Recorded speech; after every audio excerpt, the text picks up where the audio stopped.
Bienvenue sur cette chaîne Reconnais ta valeur, la chaîne qui t'aide à arrêter de fuir ou de te minimiser pour reprendre ta place avec plus de justesse et de sérénité tout en écoutant ta petite voix intérieure, tes intuitions. Je m'appelle Marie Ménard, je suis profiler et j'accompagne les incompris, les rejetés, ceux qui ont appris à s'adapter ou fuir, ceux qui vivent régulièrement des situations injustes, à reconnaître leur valeur, à assumer leur place sans culpabilité, sans se trahir et surtout avec beaucoup de choix. Un des outils que j'aime utiliser pour accompagner mes clients, c'est ce que j'appelle la météo cosmique. Et c'est ce que je t'offre sur cette chaîne, une analyse tous les 5 jours. Qu'est-ce que c'est exactement la météo cosmique? Comme tu adapterais ta tenue selon la météo extérieure, actuellement je suis en Alsace, il fait très froid, il fait plutôt gris. Bon, du coup, j'adapte ma tenue en fonction de ça. Et bien, sache qu'au-dessus de ces nuages, il y a ce qu'on appelle la stratosphère, il y a les planètes. Si tu es quelqu'un de sensible, de créatif, d'intuitif, hyper émotionnel, hyper sensible et tout ça, du coup, tu es forcément aussi touché par le mouvement des planètes. En fait, on est tous touchés par le mouvement des planètes, mais ceux qui sont très contrôlants ferment leurs écoutilles et donc ressentent moins ces mouvements des planètes. Mais toi, si tu fais partie de ces personnes sensibles, créatives, intuitives, hypersensibles, tu es forcément touché. Et donc, en fait, qu'est-ce que c'est exactement? La Terre tourne autour du Soleil environ 365 jours, d'accord? On sait dans l'astrologie, même si tu n'es pas astrologue, que ça traverse 12 signes du zodiaque, d'accord? Et quand ça traverse ces 12 signes du zodiaque, ça traverse également 64 portes. Et en fait, tous les 5 jours, cette porte change et ça crée un axe. Et aujourd'hui, exactement, le Soleil est en porte 30 qui fait face à la Terre qui est en porte 29. Et je vais t'expliquer qu'est-ce que tu pourrais ressentir pendant cette période. Si tu tombes sur cette vidéo et que tu ne me connais pas, peut-être que à une autre date, bien sûr, excusez-moi, je bafouille un peu aujourd'hui. Si tu tombes sur cette vidéo autre que cette date, entre le 13 et le 18 février, peut-être qu'il y a un message que ton âme voudrait que tu entendes.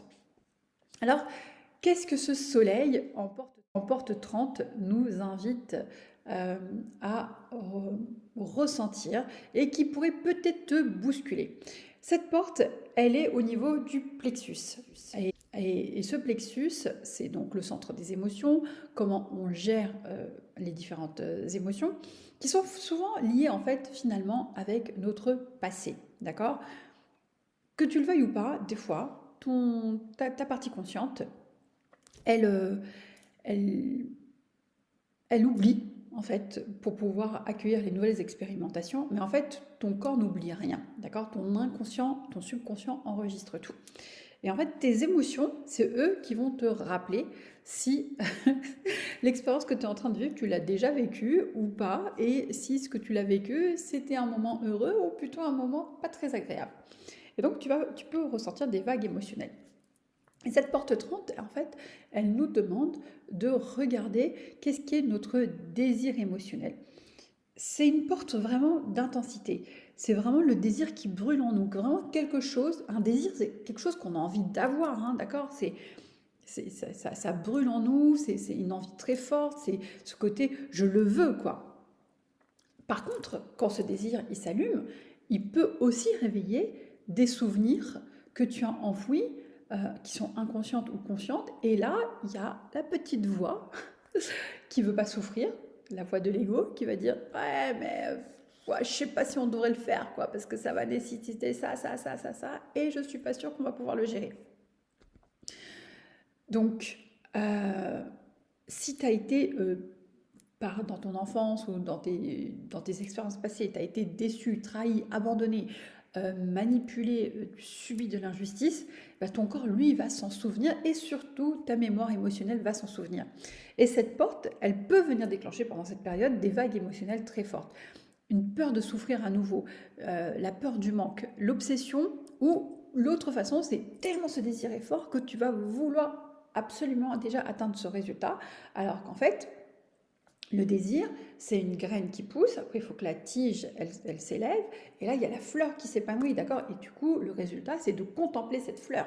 Mais pour que la fleur, elle arrive, il faut que cette graine, il faut que tu la plantes dans un sol qui, euh, qui est favorable à la pousse de la graine, il va falloir que tu l'arroses, il va falloir que tu l'observes, il va falloir que tu l'entretiennes, que tu arraches peut-être les mauvaises herbes, s'il y a des pucerons ou des insectes qui arrivent, il faut que tu repousses. Voilà, donc en fait quand tu as un désir, il va falloir clarifier l'objectif, clarifier les ressources que tu as, et après tu regardes comment tu fais pour aller l'atteindre. Si tu es trop omnibulé déjà sur le résultat, tu ne peux pas te concentrer sur le plan d'action à réaliser, et donc forcément, ce résultat qui t'obnibule, tu ne peux pas l'atteindre parce que c'est comme si c'était l'âne qui, avec sa carotte, il avance, il avance, il avance, et il n'arrive jamais à atteindre sa carotte. Et donc, si on revient par contre plutôt au fait que ce désir, par exemple, je sais pas, moi par exemple, j'ai été virée de mon boulot, et donc mes cellules se souviennent qu'à un moment, je n'ai pas été considérée à ma juste valeur. Dès lors que des fois, j'ai un objectif qui est en lien sur ma mise en valeur et qui me permet d'être considérée, j'ai ce souvenir qui revient et qui dit « Ah ouais, mais bon, la dernière fois, tu as tout fait et pourtant, on t'a quand même viré et puis de manière très malpropre, quoi. » Et donc, c'est quand ce désir que tu as, il est associé à un souvenir douloureux, il va réactiver des peurs. Et ces peurs-là peuvent te figer, peuvent t'empêcher de passer à l'action, de te motiver. Peut-être que tu vas te trouver des excuses, même voire des coupables. Et en fait, là, tu as deux chemins qui s'ouvrent, quoi, en fait. Soit tu vas ressentir cette vague, tu vas vraiment l'accueillir, pardonner, dire « Ok, c'est normal, pardon. » Je ne sais pas ce qui se passe. Et donc, tu pourrais... Et en fait, ces vagues émotionnelles, elles sont trop fortes. Tu vas lutter contre elles et tu vas pouvoir... tu vas te sentir... tu vas les juger. Ton système nerveux va se dérégler encore plus. Et du coup, tu vas encore ressentir plus de frustration parce que tu ne peux pas aller chercher ce désir. Et en même temps, un sentiment d'injustice. Ou soit tu vas accueillir, tu vas observer, tu vas laisser la vague t'informer et tu vas enfin tirer une leçon pour pouvoir rester centré, se dire « Ok, ça c'était le passé, j'y suis pas arrivé, pourquoi j'y suis pas arrivé Est-ce qu'il y a des schémas de comportement que j'ai mis en place inconsciemment ou consciemment qui m'ont entraîné cette situation? Qu'est-ce que je peux faire aujourd'hui pour éviter que ça revienne, quoi ?» Et donc, cette porte 30, elle nous demande, en fait, est-ce que tu es capable de gérer l'intensité sans te faire happer? Pour parler vraiment de cette intensité, j'aime bien prendre l'exemple du cyclone. En fait, le cyclone, c'est un énorme tourbillon qui fracasse tout, qui casse tout. Mais en fait, au cœur du cyclone, c'est super calme, en fait, quoi. Tu vois, c'est vraiment dans le tourbillon que c'est le chaos. À l'extérieur du tourbillon, c'est le chaos. Mais à l'intérieur, en fait, tu virevoltes tranquille, quoi. Et donc, en fait, c'est la même chose. Cette porte, elle nous invite à nous demander où est-ce que tu te places, en fait. Est-ce que tu veux te laisser happer par le tourbillon de tes émotions ou tu veux rester dans ton centre, revenir dans ton centre? D'ailleurs, j'ai lu récemment une technique japonaise qui s'appelle la technique du ma. C'est, en fait, quand ce tourbillon émotionnel arrive, je ne dis rien pendant 3 minutes. Je reste en silence et je contemple, notamment si c'est face à une personne, face à une situation, jusqu'à que le système de survie, le système nerveux en mode défense redescende pour se dire « Ok, il n'y a pas besoin d'attaquer, d'être en mode défense. » Donc, cette porte, elle n'est pas là pour nous dire « Éteins ton désir », ni bloquer tes émotions, mais regarde ce qui pourrait t'empêcher de réaliser ce désir, en fait. Et si c'est super intense, juste accueille, reçois le message, parce que plus c'est intense, plus ça veut dire que ce souvenir douloureux est bien collé, bien engrammé dans ton corps et qu'il a besoin d'être libéré, a besoin d'être pardonné, de se déculpabiliser pour pouvoir réaliser ce désir, d'accord? Et sans être porté que sur le résultat pour pouvoir mettre ton énergie sur le plan d'action. Donc comment tu peux savoir si ce passé, il t'alourdit encore? Et bien en fait, on va regarder la porte qui est en face, où se trouve la Terre à ce moment-là. Donc le Soleil dans cet axe est en porte 30 et en face, la Terre est en porte 29. Et cette porte 29, c'est la porte de l'engagement. La porte 29, elle va t'aider à clarifier. C'est une porte qui va te montrer si tu es connecté à ton énergie vitale, quoi. Ton vrai oui, celui qui vient du corps, pas celui du mental, d'accord? Pas celui qui est en système de survie, qui veut soit se défendre ou soit qui veut fuir. C'est le oui parce que ton corps sait que c'est juste, en fait. Quand ton corps sait que c'est juste, alors c'est très concret, puisque pour pouvoir matérialiser les choses dans cette matière, sur cette terre, on a besoin de notre corps. L'idée vient de la pensée, vient peut-être du mental, de l'esprit, mais qui va le mettre en action, c'est notre corps en fait. Et donc, si tu te sens en ce moment fatigué, que tu as des difficultés à te mettre en mouvement, que tu procrastines, dans la procrastination, il y a la procrastination active ou passive, d'accord? Procrastination active, c'est j'ai besoin de faire ça, mais je suis en train de m'occuper d'autre chose, et notamment peut-être des autres. Ou la procrastination passive, c'est je fais rien en fait, j'ai pas d'énergie, j'ai pas d'élan, rien du tout. Tu es toujours en train de faire quelque chose pour les autres. Ou tu n'as pas d'énergie pour toi, quoi, d'accord? Bah, ça veut dire que ton corps, il est déconnecté, en fait. Il est vidé. Et du coup, les vagues de la porte 30, elles vont devenir incontrôlables. Tu vas vraiment les subir. Et ce que tu voudras, ça sera tout le temps de rentrer en mode défense et trouver des coupables à l'extérieur pour pouvoir te délester de cette intensité. Parce qu'en fait, bah, ton corps, il est comment dire, c'est comme une barque qui a plein de trous, quoi, qui a plein de failles, il est vide. Et donc, il n'arrive pas il ne peut pas traverser la tempête, en fait. Hein. Il est pas du tout solide parce qu'il est épuisé, il est fatigué, il est déconnecté aussi du mental, de l'esprit, des émotions. Et du coup, il n'est pas du tout respecté. On utilise le corps par obligation et non comme un soutien. Et si c'est le cas, eh ben, sache qu'en fait, effectivement, ces vagues émotionnelles vont être fortes et ton corps va encore plus subir, quoi.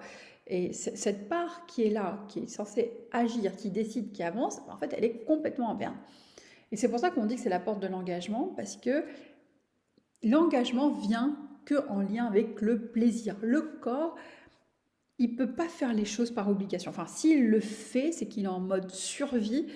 Et du coup, voilà, tu te transformes en Wonder Woman ou en Batman ou enfin, en esclave des temps modernes. Mais ça veut dire que tu es juste un gros survivant, quoi. Ça ne veut pas dire que tu sais prendre du plaisir. Mais un vrai corps qui tient dans le temps, c'est un corps qui prend du plaisir. Et elle te demande, bah, à quel moment est-ce que tu te choisis pour prendre du plaisir? Si tu fais les choses en fonction d'éviter de souffrir, dans ton quotidien, tu vas jamais prendre du plaisir. Et en fait, comment je reviens? Parce que quand on n'a pas eu l'habitude de prendre du plaisir, parce que, bah, je sais pas, depuis notre enfance, moi par exemple, dès que j'étais petite, il fallait que je m'occupe des papiers de mes parents, il fallait que je m'occupe des comptes bancaires de mes parents. Mon père est mort quand j'avais 16 ans, il fallait que je m'occupe comment dire, des responsabilités familiales qui ne devaient pas m'incomber. Et donc, en fait, quand on a fait les choses parce que, voilà, enfin, il fallait bien que quelqu'un le fasse et que tu as pris le rôle de tes parents et que, parce que c'est pas qu'ils ne voulaient pas le faire, mais ils ne pouvaient pas le faire. Moi, en l'occurrence, mes parents, ma mère ne maîtrisait pas le français. Mais voilà, il y a plein de raisons qui expliquent que des fois, les parents ne peuvent pas jouer le rôle du parent et, en fait, se déresponsabilisent ou en tout cas délèguent une partie de leur responsabilité à leur enfant. Et ce qui fait que voilà, tu as toujours appris à faire pour les autres, c'est comme ça que tu as fait. Et, en fait, voilà, c'est pas normal de prendre du plaisir, d'accord? On doit faire les choses par sens du devoir, par éthique, par devoir familial, quoi. Et donc, en fait, on ne sait plus. Et en fait, au fur et à mesure, bah, plus on vieillit, bah, plus ce corps, on est parti taper dedans, taper dedans, taper dedans, taper dedans, bah, il est vide en fait, quoi. Il faut savoir le remplir de nouveau. Et donc comment on fait pour revenir à ce plaisir quand on l'a jamais fait? Eh ben, la question qu'on doit se poser, c'est est-ce que je dors suffisamment? Déjà, le corps, il a besoin de se régénérer et idéalement se coucher avant minuit pour pouvoir aller chercher ce sommeil profond, ce sommeil réparateur. Et est-ce que ce que tu fais dans la journée, tu t'accordes au moins 1 ou 2 activités qui te donnent de la joie personnelle, d'accord? Tu ne fais pas que des choses pour les autres ou par obligation, par devoir familial ou par responsabilité. Est-ce que tu fais des choses pour ton propre plaisir? Euh, Est-ce que tu sais comment ton énergie fonctionne? Si ça, tu peux pas le nourrir, là forcément, tu ne peux pas avoir de motivation et ça va être super difficile de te motiver et de te mettre en action pour tes propres désirs. Et quand c'est peut-être pour les autres, surtout si tu as été quelqu'un qui a toujours fait pour les autres, ben en fait, tu vas bizarrement trouver de l'énergie et dès lors qu'il faut faire quelque chose pour toi, tu vas pas y arriver. Et ce manque de plaisir, c'est ça qui crée cette situation. Donc, pour retrouver du plaisir, il faut que ça fasse du sens pour toi. Et parce que sinon, ton corps, il s'épuise et que c'est comme ça que, au fur et à mesure, tu vas développer de plus en plus des situations injustes qui arrivent à toi, des relations déséquilibrées, l'argent qui reste pas, des situations où tu peux développer des maladies chroniques et on ne l'explique pas et tout ça. Voilà, c'est juste parce que ton corps, il n'en peut plus et il ne sait plus comment te dire que là, stop, je veux que ça change. Euh, et c'est là où, au moment où il y a ces vagues émotionnelles qui arrivent, ça, ça, ça prend toute la place en fait, tu vois. Donc si tu es quelqu'un d'extraverti, ben, c'est ton monde extérieur qui en pâtit. Et à la fin, tu peux culpabiliser, ou en tout cas, tu n'as pas d'amis si tu culpabilises pas. Et si tu es plutôt du genre je dis rien, tu gardes en toi, tu gardes en toi, tu gardes en toi ces vagues émotionnelles, mais à la fin, ça attaque aussi tes organes, ça attaque ton corps, quoi. Euh, Moi, enfin, j'ai envie de te raconter une expérience que j'ai eue sur euh, un désir que j'ai eu de nouveau. C'est comme par hasard, pendant ce transit, euh, il y a eu j'ai eu un post, quelqu'un qui disait, voilà, je cherche des gens avec qui courir avec moi de manière cool. Et j'avais envie de reprendre, enfin je fais du yoga, mais j'avais envie de reprendre quelque chose où je faisais du sport, on va dire, un peu plus tonique, quoi. Et en fait, j'étais en train de courir, c'était mon deuxième jour de footing, et je me suis dit, non, j'ai envie de pouvoir courir tout le trajet sans m'arrêter, au moins 1 heure. Et à un moment, il y avait mon mental qui disait, marche, arrête, t'es fatigué dans les jambes et tout ça. Et il y avait une autre part de moi qui m'a dit, non, tu peux continuer. Et comme en fait, cette part de moi qui venait pour dire tu peux continuer, elle venait pas du je cours avec les autres par obligation, pas parce que j'avais envie de maigrir, donc par devoir, tu vois, bah, comme j'ai envie de maigrir, je fais du sport, tu vois, du coup ça devient une obligation, pas pour prouver aux autres, pas pour faire comme tout le monde, mais vraiment parce que moi j'avais envie. Et ben le fait que j'avais juste envie de courir, bah, bizarrement, j'avais retrouvé la motivation. Et mes techniques de yoga, de respiration m'ont aidé à tenir le footing. Et bizarrement, cet oxygène que j'ai respiré de différentes manières m'a donné de l'énergie. Et du coup, cette fatigue que je sentais dans les jambes, eh ben, elle avait disparu en fait pour pouvoir me reconnecter à mon corps et pouvoir avancer. Et donc, résultat, j'ai pu faire une course de 8 km en 1 heure au bout de mon deuxième footing, alors que ça faisait 3 ans que je n'avais pas couru. Donc, je te raconte cet exemple pour te dire que quand ton désir, il est personnel, qui vient nourrir ta joie de vivre et qui fait sens pour toi, bizarrement, tu vas réussir à trouver la motivation en toi pour ne pas céder à l'abandon, tu vois. Alors que quand tu le fais par obligation ou pour les autres, bah en fait, à un moment ou à un autre, bah, tu vas pas réussir à le faire.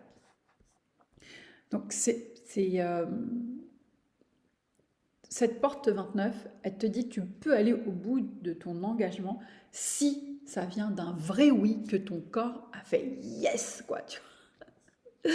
Donc vraiment, le message global de ce transit, c'est le 30 va allumer ce désir, et il va en même temps réveiller tes vagues émotionnelles pour savoir si tu peux aller chercher ce désir ou pas, du coup tes peurs ou ta colère, ta tristesse, ton manque d'élan.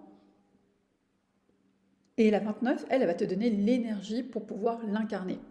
Euh, Si tu vis dans le passé, si tu cherches l'amour à l'extérieur, que tu ne te choisis pas, c'est sûr que ce désir va devenir une frustration, une souffrance parce que tu ne peux pas le réaliser. et ça ne va pas te donner de l'énergie dans ton corps, quoi. Par contre, si tu te choisis et que tu prends soin de ton corps, alors ce désir va devenir une puissance puisque tu vas te réaliser et tu vas te sentir satisfaite, satisfait et en joie, quoi. Voilà en tout cas pour la partie design humain.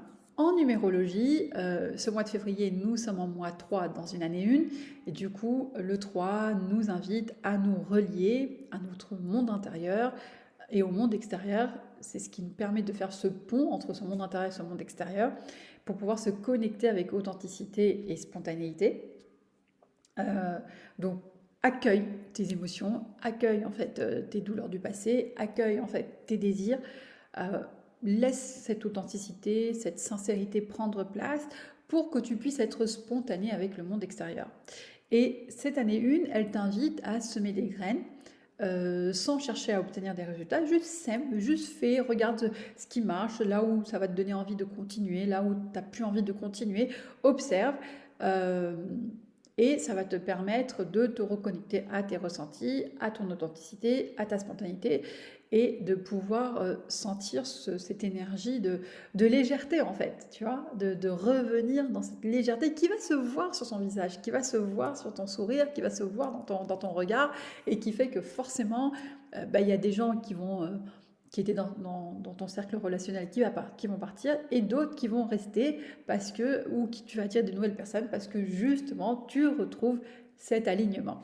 Voilà, c'était tout pour cette météo énergétique. Si ça a résonné pour toi, n'hésite pas à liker, à commenter, à partager à d'autres personnes. Et si tu as envie d'aller plus loin